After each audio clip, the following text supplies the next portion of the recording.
Ok. Bah, je suis d'accord, les sons. Faut faire l'école là. D'accord? D'accord? Yes, in Dakò. Ça va faire un dollar. Shiram na shiram.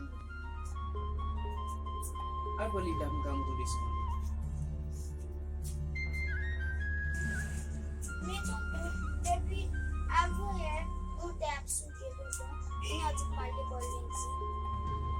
Soit dit comme ça d'accord. तो मैं तुम बाबा ने कॉलेज तो C'est parti, nous nous soit dit comme ça d'accord. तो तुम बाबा ने कॉलेज तो Hey! Abe ou gamu na kaila d'accord. Hein? तो तू ते आ सके तो तुम बाबा ने कॉलेज में D'accord. Ou petit toujours. Éducation c'est très lié. Ok? What's up to it, Femi?